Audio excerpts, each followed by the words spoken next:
All right. So thank you for coming. Thank you for being a part of this mini workshop. Okay. And appreciate you. Appreciate your time. So I know that you're going to get a lot of value in what I'm going to share with you in this mini workshop. So today I'm going to be showing you a 3-step approach that you can use to begin to fix your finances. Now, it does not matter where you are. It does not matter the economy you find yourself in. It does not matter your financial reality. It doesn't matter how wealthy you are now or how broke or poor you are now. What I will share with you here can actually help you get started, and given enough time, you're going to drastically change your finances. And that 3-step framework is what I refer to as the money sense protocol, right? The money sense protocol. Right. So the money sense protocol is a 3-step framework that can help anyone change his finances. Now, I came up with this is my work, and it's been a function of so many years of personal experience and study and all of that. Right. And it has worked for people that have taught this thing to people who took it and started practicing it. It has worked for me. It has worked for my family. It has worked for my friends who decided to be a part of it. Right. So I am sure that if you take it, it's going to work for you. Now, look at it this way. We always talk about money. Okay, go and get financial education. Oh, start educating yourself about money. But nobody really teaches you what to do. And I am a scientific person. I have a scientific mind. I think scientifically. And one of the things about science is that science is precision. Science follows step-by-step process. If you're not able to get the step-by-step process, you'll be stuck. It's just like maths. If you're trying to solve maths, right? The only thing that can help you solve a mathematical equation or whatever problem is for you to have a framework through which you can plug, step-by-step processes into to be able to get results. Okay? Please. Now you need to also understand that this money sense protocol gives you what I refer to as an unfair advantage. Why? Because the society is designed in such a way that you are not expected to become financially smart. You're not expected to become financially intelligent, because the more financially intelligent you are, the more you are able to put yourself together, and the more you put yourself together, the more you're no longer susceptible to the manipulations of society, because money is a very crucial tool, right? And anyone who puts you in ignorance of something as crucial as money has actually won over your life. That is why both comfort and poverty are tools of control.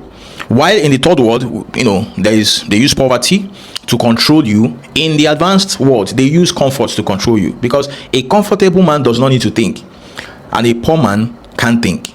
Because as your poor man, you're struggling with how to pay bills, how to eat, how to do all these things, right? Before you know, you're old, and that's all you have to achieve with your life. And then in the other part of the world, the reverse is that you're made so comfortable that you don't even have any reason to think, because why should you bother? Because all the things you want are here with you. But if you're able to master the money sense protocol, you'll be able to know how to think for yourself, know how to take charge of your finances for yourself and for those that you love. All right. So let's get right into it. So money sense, what exactly is money sense? Money sense is not just bringing words together, right? It's not just some group of words that I brought together. Money sense is actually a process, right, that helps you to understand what money is, how money works, and how to make money work for you. And that is the 3-step approach I was talking about. So first thing is what money is. So the question is, what is money? Okay? What money is. 2, how money works. How money works, right? And 3, how to make it work for you.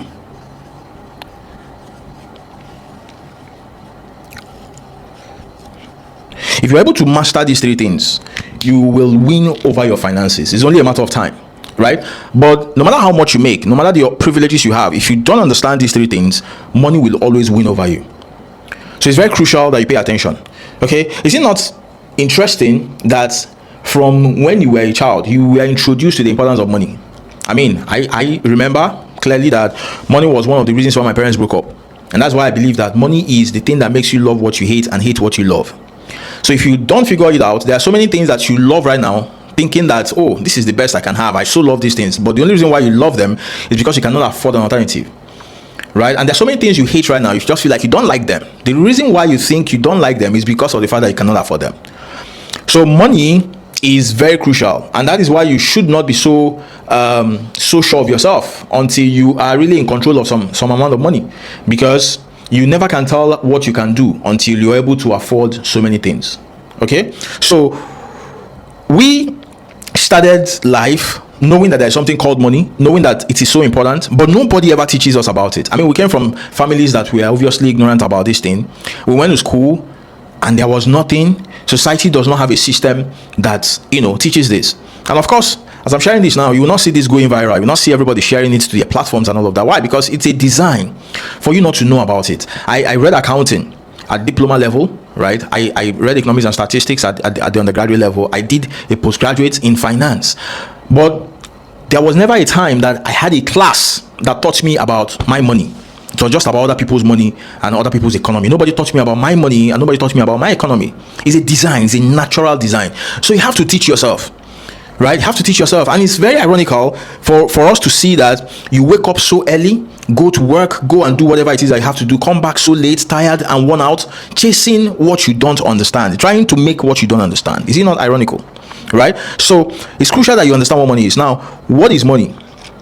Money is a lot of things. We'll get to that as we go through this class. The next thing is how money works. There are ways through which money works in any economy, and if you're able to understand these ways that money works, it becomes easy for you to know how to plug yourself in. It becomes easy for you to know how prosperity is defined where you find yourself. A lot of people struggle in economies because they don't understand how prosperity is defined in the economy where they have found themselves, in the environment where they have found themselves. The way you make money in Canada is different from the way you make money in the US. The way you make money in those countries is different from the way you make money in Africa. The way you make money in Ghana is different from the way you make money in Nigeria. So you need to understand how money works in the place that you're found. And there are a couple of things that defines this. Okay. Then the last one is how to make money work for you. Now, you can understand what money is. There are a lot of people that have this understanding. That's why we have professors of economics, professors of finance. They understand what money is, right? They have theories, ideas about it. They also understand how money works to a very large extent, like the psychologists who understand human behavior and all of those things. But a lot of people don't get to the third level, which is understanding how to make money work for you, right? So going through the whole framework will be a process of just taking you through this journey of helping you to figure out what money is, how it works, and how to make it work for you. Because if you don't get these things, you are definitely going to be in trouble, right? So let's go and look at them one after the other. So the first one is, what is money, right? We're going to look at money from three perspectives. It's not a function of definition, it's a function of understanding the concept. So first concept is we have currency, right? We have, second concept is that we have what is called credit. And then the third concept is that we have what I refer to as POTS, P-O-T-S, right? These are the three ways that you can experience money. So for you to understand what money is, you must understand these three things and how they work. Because if you don't understand these three things and how they work, you obviously have no understanding of what money is. Okay, so what is currency? Currency can be real or fiat, right? Currency can be real or fiat. Now, what is currency? Currency is a legal tender. Whatsoever that is a legal tender is currency. And what is that? It means anything that has the identity and approval of authority in a particular geographical location as a means of exchange and store of value is money, as far as currency is concerned. So what gives currency its power is the authority of government. That's why the government of a country does not play with money. There are two things that the government does not ignore: laws and money. Nobody, the easiest way for you to offend the government of the land, I call it the Caesar protocol, right? The easiest way for you to get in trouble with Caesar, the Caesar of a particular place, is to fumble with the law of the land or the currency of the land, because the law protects and provides order, while currency provides economics, right? So we have had so many things that served as currency at different times, because if government wakes up and say, hey, we're no longer using this thing, this is not what we are going to use, and automatically with that proclamation, it becomes accepted as a medium of exchange. Now, currency comes in two forms. It could be fiat or it could be real. Real currency is a currency that is backed up by an asset. So for example, there was a time that the US dollar was backed up by gold reserve of the American government, right? So at that time, the dollar was a real currency, okay? But in the 70s, the dollar was removed from the gold reserve. So the dollar became fiat. It's baseless, right? It's money from the tin air. The government can just decide to print money and, they print it. So it's fiat. It doesn't have anything backing it. It doesn't have anything, that gives it its size and value. Just the numbers and whatever the government has said that the numbers should mean. That is fiat and currency. Okay, that's fiat and real currency. But currency is currency is the worst form of money as far as what we are discussing is concerned. If you want to prosper financially, currency should not be your focus. Why? Because currency does not belong to you. Currency belongs to the government. That is why the wealthy people have very little currency. You can hardly find a rich man that has a wealthy man, a truly wealthy man, not all these politicians and all these crooks that we have around. To find a wealthy man that has currency is hard, because they don't deal with currency. They know that currency does not belong to them. Currency belongs to the government. There was a time, a few years ago, the Nigerian government was doing this redesign of currency, right? And you could see how difficult it was for you to access your money. You go to the bank will tell you how much of your own money they will give you. Some banks will tell you that they don't have money to give you. You are now begging to get your money. Why? Because the money doesn't belong to you. Currency does not belong to you. Currency belongs to the government, right? It's a property of the government. That's why currency of a country is one of the national symbols. If you play with the currency, the government will come after you, because it's a national, it's a national stuff. Part of money you must understand is money as credit, right? Money as credit. Money as credit works based on trust. If we are going to use credit to transact, because of the wealthy uses credit to transact a lot more than they use currency. Why? Because credit is superior to currency, right? Credit is a function of trust. So in a society where there is low trust, currency will fly. You will do a lot of transactions with payments, direct payments. But if you are in a society where there is high trust, people trust themselves, people trust the government trusts the people, you will find out that there will be credit system. That is why in the advanced world, you will find out that credit system works. And then in the third world, credit system does not work. Why? Because the bank does not trust you to return the money, right? You don't trust the bank. And even when you go and take the money, we are not sure that you're going to use it for what you said. So there's a problem with credit in the third world. But in the advanced world, you can run all your life on credit, right? And what's credit? Credit is just a process of having transactions without the presence of currency. So it simply means that I am able to do a transaction with you on promise. I owe you, I promise to pay, right? So I come to you, I tell you, okay, give me this stuff and I'm going to, pay you, or I'm going to give you a certain value in the future, right? And you give me that, trusting that I'm going to deliver. And I also know that I'm going to, give you back that money or give you back the value. Okay, so that's credit. That's credit transaction. That's what we call leverage. It's from credit that we have the thing that we call leverage. Okay, because with leverage, you can afford to get things that you cannot afford to pay for right now, because there is a facility that can help you to get the value, and then pay back in the future. Okay, that's credit. This is the playground of the rich. The rich and financially successful ones know how to use credit, and it's a function of your character, it's a function of your integrity, it's a function of your trust quotient over time, it's a function of your credibility, it's a function of so many things. In this part of the world, we don't really have a lot of people who can do business on credit, because their credit quotient is very poor and very low, right? I think we have Cosmos Maduka, who prides himself as somebody who can get credit from he's so creditworthy that countries can guarantee his credit transactions. That is some level of credibility, right? That's where the word credibility came from. Credibility came from the word credit. So if you say that somebody is credible, it means that the person is creditworthy. I'm also sure you have heard of something like, oh, the guy is creditworthy. It means that when he promises to pay, he will pay. When he promises to furnish you with value in the future, he will honor that. Okay, that is what credit does. So you must build your capacity to attract credit. You must build your ability to attract credit, because you can really not do so much with currency. If currency is all that you can command, if currency is all that you can depend on, then your financial growth will be so limited, right? So you need to learn how to use credit. Then the other one, which is most important, right, that you need to pay attention to, is what I refer to as ports. So what does ports mean? Ports simply mean people, opportunities, right? Opportunities, talents, and skills. This is what I refer to as ports, and this is the most important form of money you must understand.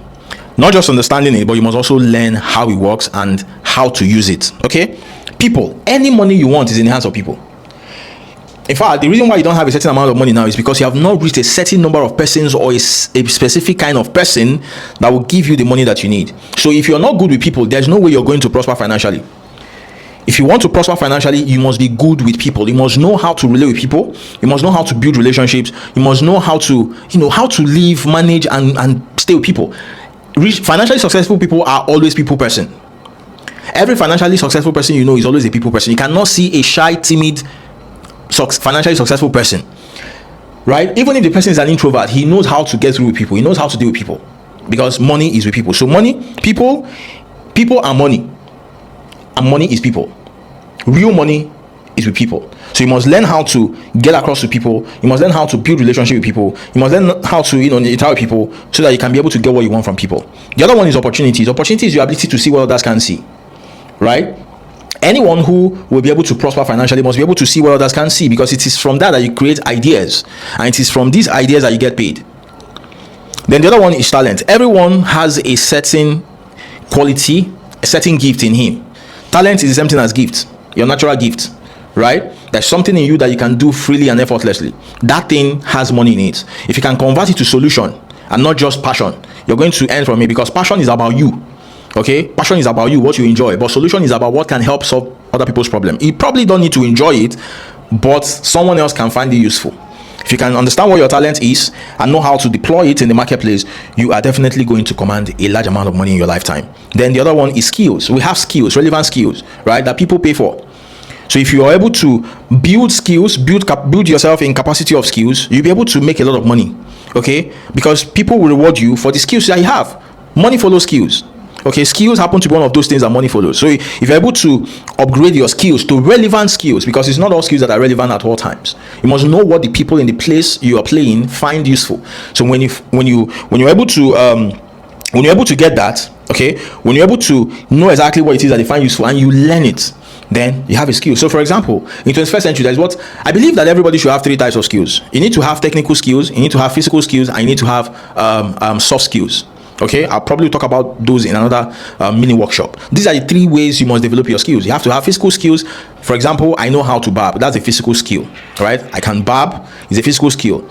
Then soft skills. There are soft skills that will never go out of fashion. Leadership, okay? Ability to teach is a skill is a soft skill that can never go out of fashion. Ability to persuasively communicate, right, and get people to take action is a soft skill that can never go out of fashion.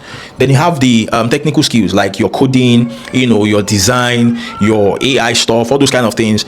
Those ones are technical skills. So you must be able to have a good resume of these 3 types of skills for you to be able to complete money in this format. So you must understand that why currency is important, credit works, right?